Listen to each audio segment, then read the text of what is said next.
You're not weak if you're an environmentalist. I don't know one grandparent or parent or brother or sister who says, I just want to have this for myself and pass it on in worse shape, worse condition. First comes appreciation, then respect, then protections.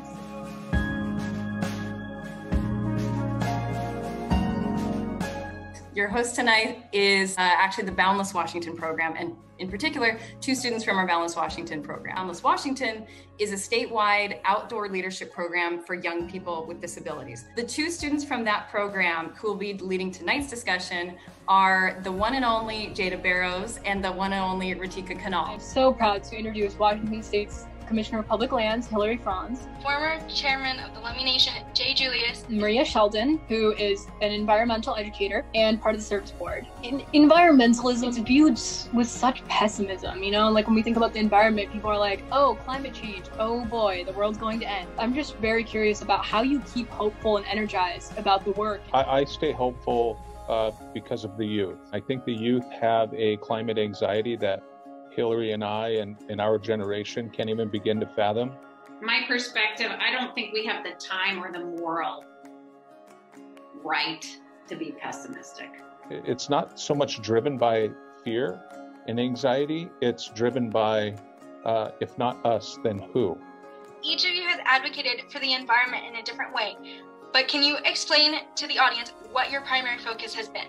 So our job is we've got to be looking at the environment and the issues of our environment as being ones not just of environmental justice, but social and economic justice. You can't have environmental justice without social justice, without racial justice, without food justice, indigenous justice, all of that. We pollute the seas, we dam the rivers and kill the rivers. These are your mother, just as much as my mother. We call it Mother Earth, but really it is the ultimate giver of life. If we destroy it, we're done too. Do you have any advice for taking this advocacy to the next level? Lean on each other, learn from each other. I don't think you have to follow a path of certain other. We need more people breaking out of multiple different paths and raising their voice and their experience of what the environment means for them and how important it is. For youth, let people know how capable you are. And your voice, frankly, is more valuable than my voice. If you're fighting to protect your mother, then it changes everything because it's a different battle. So that's on carrying the mantle. Adopt that love that you have for your mother.